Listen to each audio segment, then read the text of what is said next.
अनेक चित्त विभ्रांता मोह जाला समावृता प्रसक्ता काम भोगेशु पतंती नरकेशु चौ।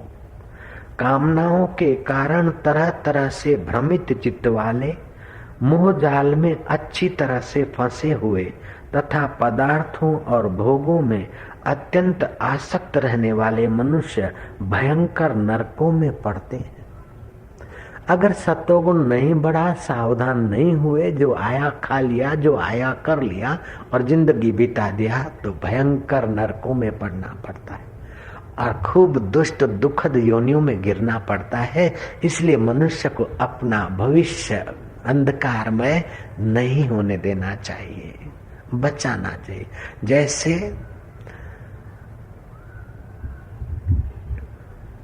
सुलेमान प्रेत की हालत हुई, ऐसी हालत एक प्रेत की नहीं कईयों की होती है। घटित घटना है। प्रेत सुलेमान की मुक्ति कैसी हुई और उसे बंधन कैसे मिले, इस बात से हमको बहुत कुछ सीखने को मिलेगा। राड़े वाले, सिखों के गुरु राड़े वाले ईश्वर सिंह महाराज, उनके यहाँ जो बालक आया, उस बालक का नाम मनमोहन। मनमोहन के शरीर में एक प्रेत ने प्रवेश किया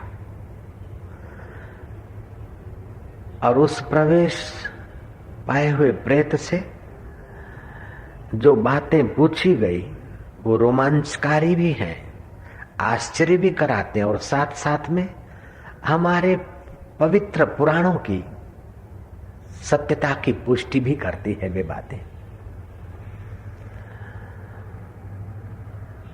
राड़े वाले ईश्वर सिंह महाराज के उस छात्र मनमोहन के शरीर में जो प्रेत ने प्रवेश पाया था,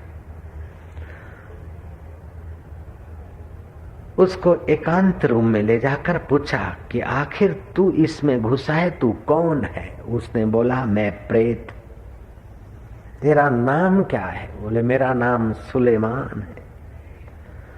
तो तू कहां से आया?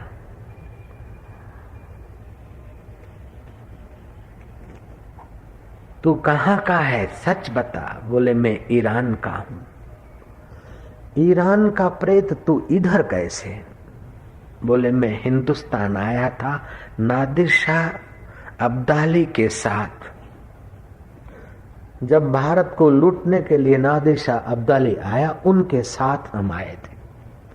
नादिर शाह तो भारत को लूट कर चला गया, लेकिन मैं हिंदुस्तान में ही रह गया और मैंने एक औरत को पटाकर उसके साथ शादी कर ली। अच्छा, तो शादी कर ली, फिर क्या हुआ? बोले, मैं उस औरत के साथ रहने लग गया और मेरे को 4 बच्चे हुए, 2 बच्चियां 2 बच्चे। उसमें मेरी एक युवान लड़की जो थी खूबसूरत, उस खूबसूरत लड़की के साथ एक हिंदू तपस्वी का संबंध जुड़ गया था। हिंदू तपस्वी अपना टूना टोटका का काम करता था और पाखंड भी रचता था और मेरी लड़की उसके साथ जुड़ गई थी। मैंने लड़की को बहुत समझाया, तपस्वी को बहुत धमकाया, लेकिन मैं सफल नहीं रहा। उस जमाने के शासकों से मैं मिला और शासन के तरफ से भी मैंने यत्न किया, लेकिन मुझे सफलता नहीं मिली। बुढ़ापे की चिंता और इस प्रॉब्लम के टेंशन से मैं बीमार पड़ा और मृत्यु काल मेरा निकट आया। अच्छा सुलेमान, मृत्यु काल आया, फिर तुम्हारी मृत्यु कैसे हुई बताओगे? मेरे आंखों से झरझर पानी बहने लगा और मेरी जुबान बंद हो गई। दिल में ये प्रतिशोध की आग मुझे तपा रही थी कि कैसे भी करके मेरी सुंदर लड़की के साथ इसने जो गलत संबंध जोड़ा है, हे खुदा ताला, तेरी दुआ मांगता हूं, रहमत मांगता हूं, इसको ठीक करने का मुझे कोई मौका मिलता।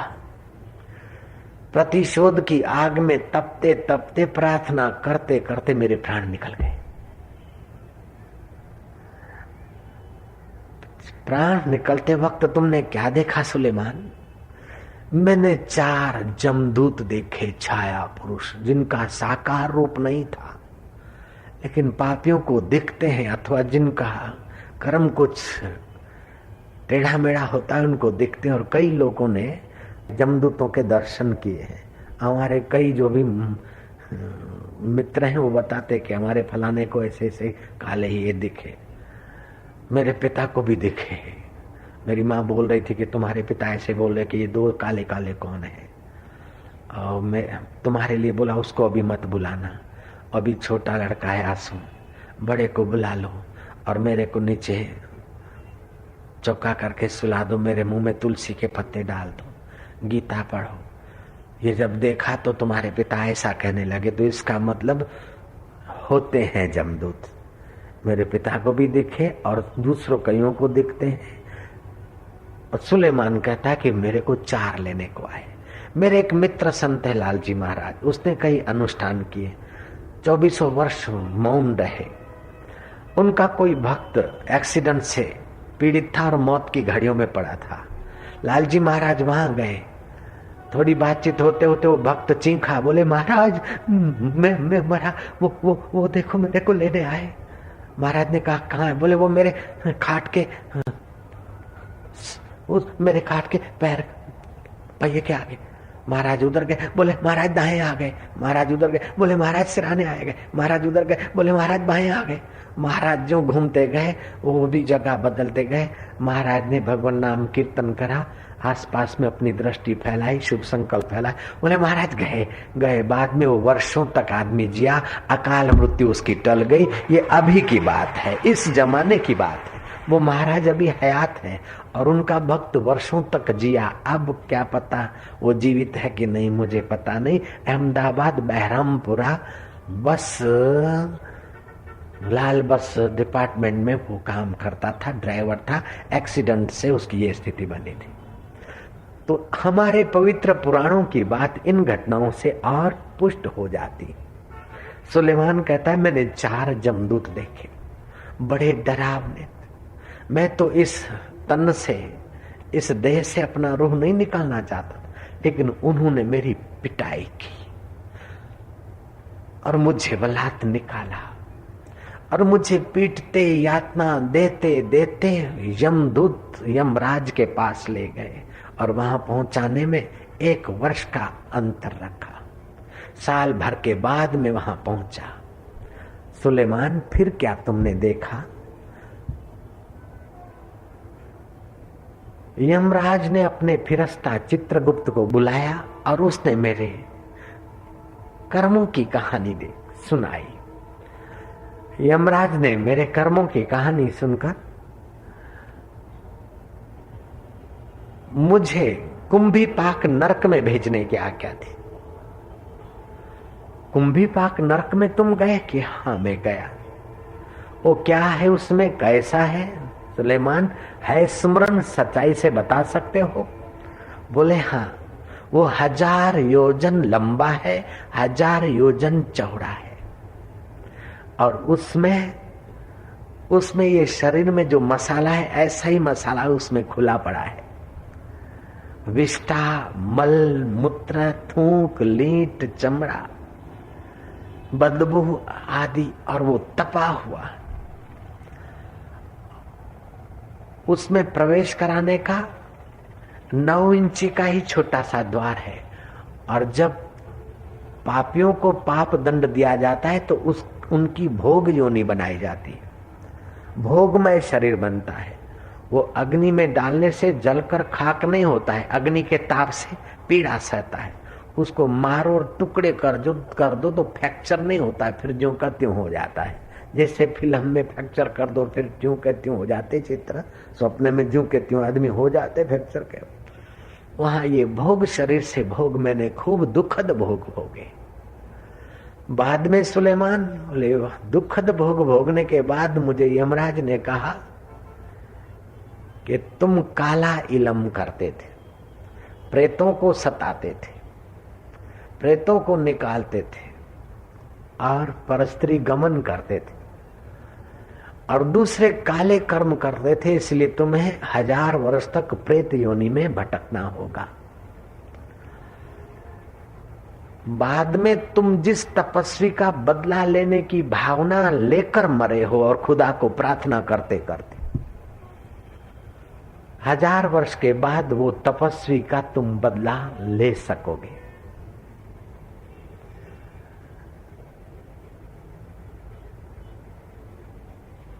सुलेमान फिर ये 1000 वर्ष अभी तुम्हारे पूरे नहीं हुए क्या? बोले अब पूरे होने को है। मैं प्रेत योनि पाकर सहारनपुर जिले में मुगल खेड़ा गांव, जहां मेरी मुजाहिर बनी थी, कब्र बनी थी, मैं वहां आकर रहने लगा। मेरे साथ और 5 प्रेत रहते थे। एक की उम्र 3500 वर्ष थी, दूसरे की उम्र 3000 वर्ष और तीसरे की 3500 वर्ष, चौथे की 5000 वर्ष और 5वें प्रेत की उम्र 4 युग की थी। ये गीता का श्लोक कितनी सच्चाई का दर्शन करा देता है। अनेक चित्त विभ्रांता मोह जाला समावृता प्रसक्ता काम भोगेशु पतंती नरकेशु जो। कामनाओं के कारण तरह तरह से भ्रमित चित्त वाले मोह झाल में अच्छी तरह से फंसे हुए तथा पदार्थों में भोगों में अत्यंत आसक्त रहने वाले मनुष्य भयंकर नरकों में गिरते हैं, बहुत दुख भोगते हैं। कुंभीपाक नरक का दुख भोगने के बाद सहारनपुर डिस्ट्रिक्ट मुगल खेड़ा गांव, जहां मेरी कब्र बनी थी मुजाहिर, मैं वहां 5 प्रेतों के साथ रहता था। सुलेमान फिर क्या हुआ? अभी 1000 वर्ष में कितना समय बाकी? बोले मैं मुजाहिर में रहता, लोग वहां आते जो कामनाओं से अंधे हो गए हैं। हमारा तो मांस सड़ा है, उसमें तो बदबू आ रही, लेकिन वहां मत्था टेकते, पूजा करते हम लोगों की। हम तो उनको देखते थे लेकिन वो लोग हमको नहीं देख सकते थे। और उसमें कई आया घेरा आया और मुजाहिर के आगे गड़बड़ किया तो हमने ऐसे तो कईयों को मार दिया। लेकिन ये मनमोहन सिंह लड़का मुजाहिर पर आया और उसने पेशाब कर दिया, लेकिन मैंने इसको मारा नहीं। मैंने गौर से देखा तो इसका रूह, इसका वो सूक्ष्म शरीर वही तपस्वी वाला है। शरीर स्थूल तो मर जाता लेकिन सूक्ष्म शरीर हजारों लाखों जन्म लेने के बाद भी नहीं मरता। ये वही मेरा शत्रु है जिसके लिए मुझे प्रतिशोध जला रहा था। इसको मैं क्यों जल्दी से मारता? मेरी खूबसूरत लड़की के साथ इसने गलत ताल्लुक क्रिएट किया था और मेरे समझाने पर भी नहीं समझे थे, तो अब इस मनमोहन को मैं कैसे छोड़ता? मैंने इसको पकड़ा और मैं इसके अंदर घुस गया और पिछले 7 वर्षों से मैंने इसको खूब सताया है। अब बदला मेरा पूरा हो गया और समय भी पूरा हो गया, इसलिए आप जैसे संत के द्वार पर मैं पहुंचा हूं। तुम्हारी रहमत से अब मेरा इस प्रेत योनि से छुटकारा होगा। सुलेमान, मानो तुम मनमोहन के अंतरकह में आ गए, संत के चरणों में बैठोगे, श्रद्धा भक्ति रखोगे, सत्संग सुनोगे, मानो तुम्हारा तो उद्धार हो जाएगा। भागवत में भी ऐसी कथाएं आती है। दुंदुकारी घोर पातकी था, परेशान था, तप रहा था और अपने भैया को प्रेत योनि में होते हुए भैया को प्रार्थना किया। गोकर्ण ने भगवत कथा का आयोजन कराया और कथा सुनकर उस प्रेत के पाप नष्ट हुए और उसकी सदगति हुई। ऐसी भागवत में कथा आप लोगों ने सुनी और मैंने भी सुनी सुनाई। और भी कई मेरे जीवन में ऐसे प्रसंग आए। मैंने भी एक बार, पहले प्रेत को नहीं मानता था, फिर इन आंखों से एक बार प्रेत को देखा मैंने, तब तो फिर मानना पड़ा कि भाई ये योनियां भी हैं और इस योनियों में भी वैरायटियां हैं। जैसे मनुष्य में अलग अलग स्वभाव, अलग अलग हॉबी, अलग अलग होता है, ऐसे प्रेत योनियों में भी होता है। तो सुलेमान, प्रेत लोग क्या खाते और कहाँ रहते और क्या करते, ये तुम बताओगे? क्योंकि हजारों वर्ष पुराने हो, तुम बड़े अनुभवों से गुजरे होगे। बोले भूख लगती है तो हम लकड़ी के कोल से चबा लेते, विष्टा खाते, मैल खाते, पेशाब पीते, गंदी चीजों में हमको जाने की अनुमति है। अगर सब कुछ खाने की अनुमति होती तो मिठाई वाले की मिठाइयां दुकान में कैसे रह सकती? प्रेत उठा के स्वाहा कर लेते सब। उनके ऊपर भी प्रकृति का, ईश्वर का जो प्रतिबंध नहीं होता तो वे सत्संग भी नहीं करने देते। अच्छा, तो सुलेमान, तुम कथा कीर्तन सत्संग मंदिर में नहीं जा सकते? जा सकते हो। बोले हुक्म नहीं है। जहां सत्संग और पवित्र कर्म करने को कोई आ जाता है तो वहां हमारे लिए मानो एक आग खड़ी हो गई, हम तपते और वो जगह छोड़कर भाग जाते हैं। तो फिर तुम्हारा उद्धार, या वो जो 4 युगों का पुराना प्रेत सड़ रहा है मुगल उसमें गांव में, मुगल खेड़ा गांव में, मुजाहिर में, उन लोगों का कैसे भला हो सकता है सुलेमान? अगर हम किसी में घुस गए और वो बंदा संत के शरण में गया और संत ने स्वीकार कर लिया कि तुम बैठो, सत्संग सुनो और तुम्हारा कल्याण हो, तब तो उनके शरीर में रहकर हम अपना कल्याण कर सकते हैं। तो जीवों का कल्याण कैसे हो? बोले अपने अपने सदगुरु के द्वारा जो मंत्र मिला है उस मंत्र का जप करने से जीवों का कल्याण होता है। सुलेमान, वो जो 4 युगों से पढ़ा है उसका कल्याण कैसे होगा? या तो जैसे मेरे को मनमोहन मिल गया ऐसे उसको कोई मनमोहन या कोई मोहन मिल जाए और संत द्वार पे पहुंच जाए तो कल्याण हो सकता है। नहीं तो भगवान अवतार लेने वाले कलंकी अवतार, उस कलंकी अवतार की रहमत से बाकी के इन पुराने प्रेतों का भला होने का निर्धारित है।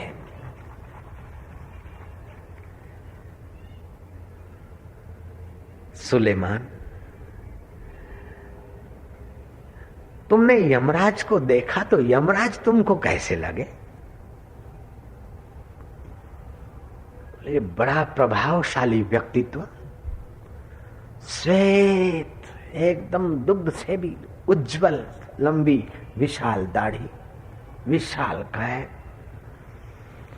बड़ा प्रभावशाली व्यक्तित्व,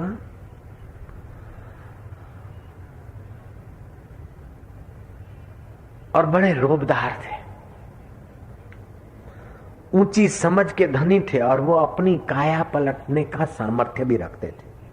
खैर वो सामर्थ्य तो उन लोगों में होता ही है, देवताओं में भी होता है। कुत्ते का रूप लेकर कृष्ण के आगे देवता छटपटाने लग गया तो यमराज, नियमनपुरी के साक्षात यमराज, अरे इस धरती पे और आजकल का डालडा खाने वाले मनुष्य भी अगर योग अभ्यास करते हैं तो उनमें भी बहुत सारा सामर्थ्य आ जाता है। गिरनार के योगी शेर का रूप धारण कर लेते, इस युग की बात है।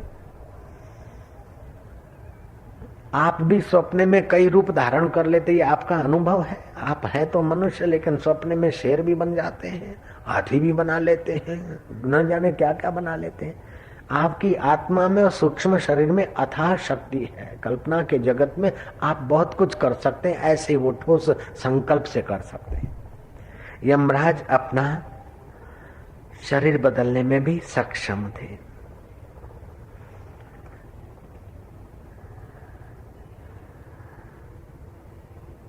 और क्या देखा यमराज में तुमने? कि बोले वो धर्मराज रूप वाले भी थे और खूब जलाल थे।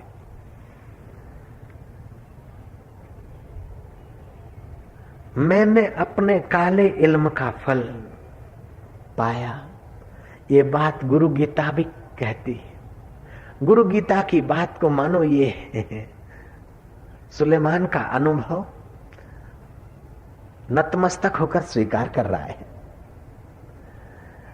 गुरु गीता में कहा, मां पार्वती ने कि गुरु कैसा होना चाहिए, तो शिव जी ने कहा वाचक गुरु होते, बोधक गुरु होते, सूचक गुरु होते, शब्दों का अक्षरों का ज्ञान देने वाले भी होते, धर्म का ज्ञान देने वाले भी होते हैं। ओम नमो शिवाय, ओम नमो भगवते वासुदेव आदि पंचाक्षरी या द्वादशाक्षरी मंत्र देने वाले गुरु भी होते हैं। एक एक से ये गुरु अच्छे हैं, लेकिन एक निषिद्ध गुरु भी होते हैं जो ये काला इलम सिखाते हैं, मोहन मारण वशीकरण आदि। सुलेमान से ये भी पूछा गया कि कुंभीपाक नरक में और क्या देखा? बोले जो अपनी पत्नी होते हुए परस्त्रीगामी थे, उनको तप्त लोहे की स्त्रियों से बलात् आलिंगन कराया जाता था, और जो अपने पति को छोड़कर, पति को धोखा देकर परपुरुष के साथ रमण करती थी, ऐसी नारियों को भी तपे हुए पुरुषों के साथ, लोहे के पुरुषों के साथ आलिंगन कराया जाता था। कर्म का फल भोगना पड़ता है, चाहे एक जन्म में, 2 जन्म में, 10 जन्म में, साल में, 10 साल में, 1000 साल के बाद भी कर्म का फल भोगना पड़ता है। 1000 साल तो क्या बात करो भैया, 73 जन्मों के बाद भीष्म पितामह को कर्म का फल भोगना पड़ा है। रामावतार में बाली को बाण मारा श्री रामचंद्र जी ने, कृष्ण अवतार में वही बाली शिकारी होकर आया और श्री कृष्ण के चरणों में उसी का बाण पहुंचा। युग बदल जाते फिर भी लेन देन तो चुकानी पड़ती है। भगवान भी उस लेन देन के नियम को स्वीकार कर लेते हैं, तो जीवात्मा अस्वीकार कैसे कर सकता है? अस्वीकार करे तभी भी उसको भोगना पड़ता है। सहारनपुर जिला तुमसे अनजाना नहीं है, और मुगल खेड़ा इलाका भी बहुत लोग जानते। अब 4 युगों का प्रेत वहां बेचारा सड़ रहा है।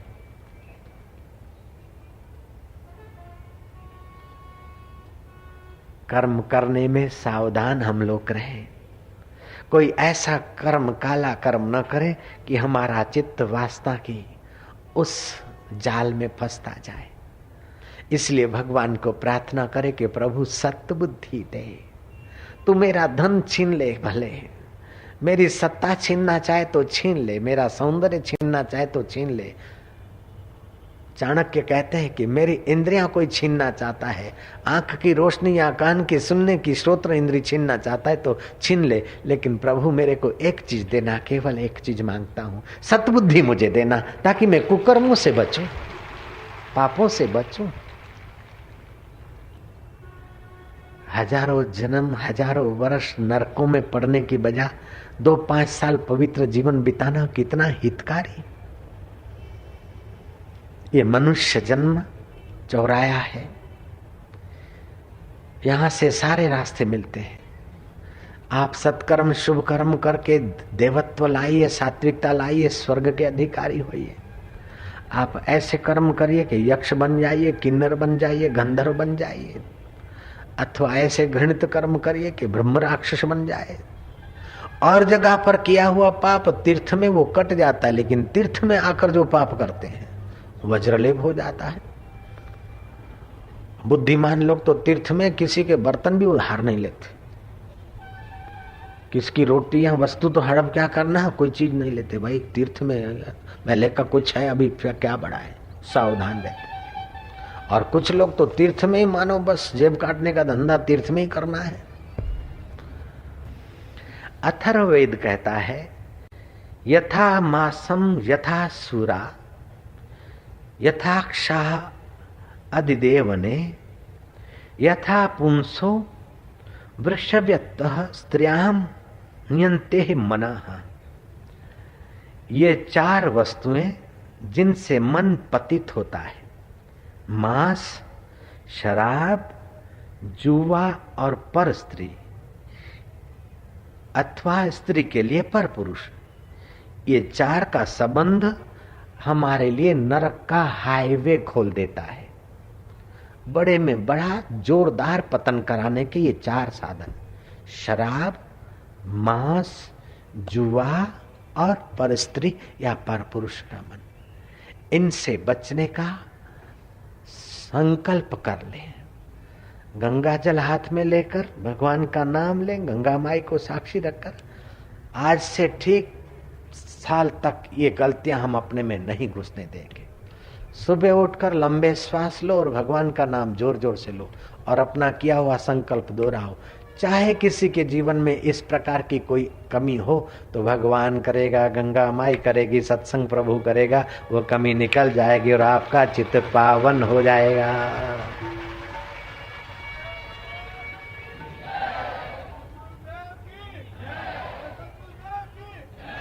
ये मोहब्बत की बातें हैं औधव, बंदगी अपने बश की नहीं है। ये मोहब्बत की बातें हैं औधव, बंदगी अपने बश की नहीं है। यहाँ सिर देकर यहाँ सिर देकर होते हैं सौदे, आशिकी इतनी सस्ती नहीं है। ये मोहब्बत की बातें हैं औधव, बस की नहीं है। यहाँ सिर देकर होते हैं सिजदे, आशिकी इतनी सस्ती नहीं है। प्रेम वालों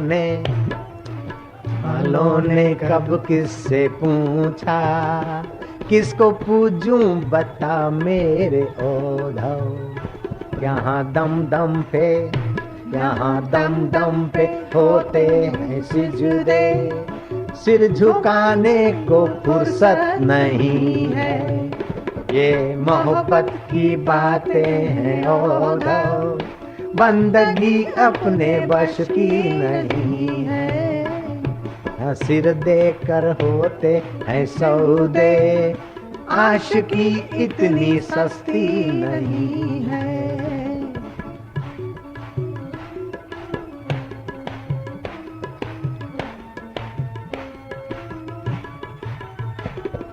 मोहब्बत की बातें हैं औधव, बंदगी अपने बश की नहीं है। यहाँ सिर देकर होते हैं सौदे, आशिकी इतनी सस्ती नहीं है। प्रेम वालों ने कब किससे पूछा, किसको पूजूं बता मेरे औधव। यहाँ दम दम पे होते हैं सिजदे, सिर घुमाने को फुर्सत नहीं है। भगवान में जब प्रेम हो जाता है, नित्य नवीन रस उभरता है, तो फिर ये कौन है, वो क्या कर रहा है, वो मेरे लिए क्या कह रहा है, इस फिक्र में भगवान के प्यारे नहीं पड़ते। जो इश्क करते हैं वे शिकवा नहीं किया करते, और जो शिकवा किया करते वे मंजिल नहीं चला करते। तू फरियाद मत कर, धन्यवाद दे कि मनुष्य शरीर मिला है, श्रद्धा का दीप भी मिला है। अब विकारों के तूफान से उसको बचाते अपनी मंजिल तय कर ले भैया। घम दोपहर की धूप में चलने की बजाय दिन की ठंडी स्थिति में अपनी यात्रा पूरी कर ले। सुलेमान की नाई मरते समय जेलसी ले लेकर प्रेत बनने की बजाय मरते समय दिलबर को दुल्हार करते करते अमरता का पासपोर्ट ले ले भैया। बढ़िया आपका। हरि ओम।